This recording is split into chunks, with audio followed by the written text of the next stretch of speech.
Quadri, stampe e fotografie sono elementi decorativi che cadono subito all'occhio.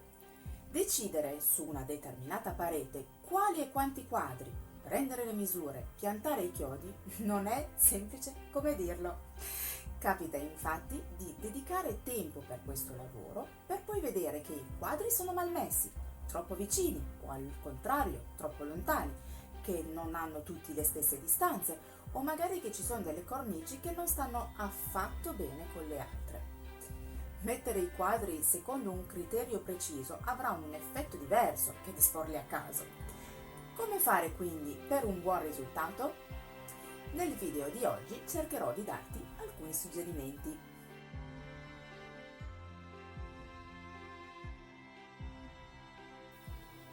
Se hai una parete in cui vorresti appendere dei quadri, la prima cosa che devi fare è riunire tutto ciò che vorresti appendere in gruppi ben precisi, quali colore della cornice, tipologia di cornice, oppure secondo il contenuto, ovvero stampe, fotografie, grafiche.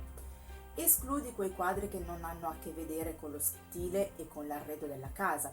Se hanno un valore affettivo, meglio conservarli altrove. Se non è il posto giusto dove metterli, finiresti per odiarli. Certo, si può cercare di trasformarli cambiando la cornice o dipingendola, ma anche così non è detto che si sposino con il resto degli elementi.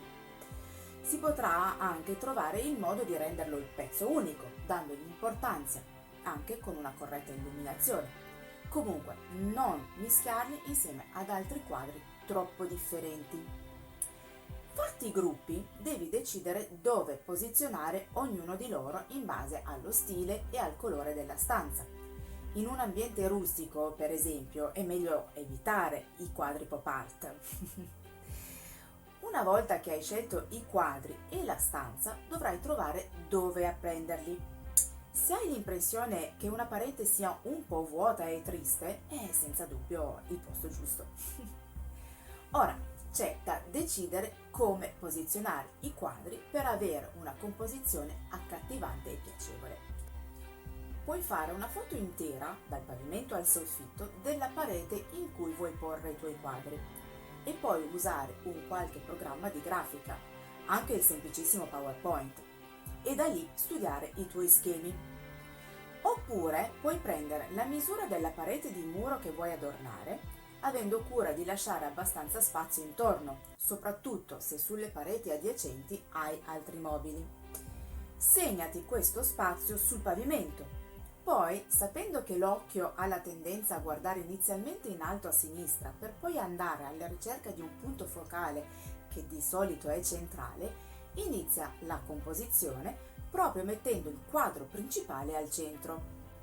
Da lì posiziona gli altri pezzi restando sempre nello spazio designato.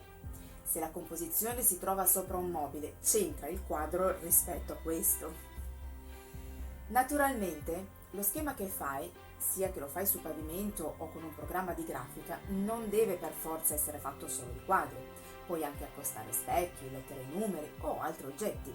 Questo potrebbe anche dare frizzantezza e personalità alla tua composizione. Ora, come fare per mettere i quadri esattamente dove vuoi, alle giuste distanze, senza bucherellare tutte le pareti? Ecco un piccolo stratagemma per evitare danni.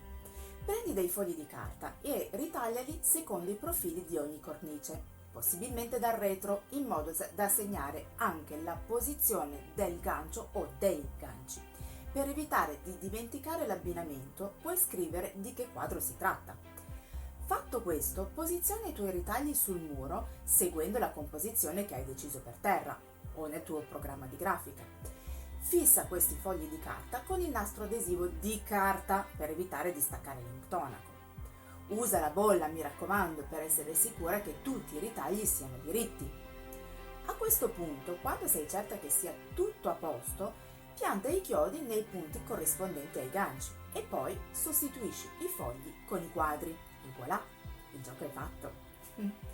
D'ora in avanti le tue pareti saranno vere e proprie opere d'arte. Il video ti è piaciuto? Fammelo sapere con un like o con un commento e noi ci vediamo al prossimo video.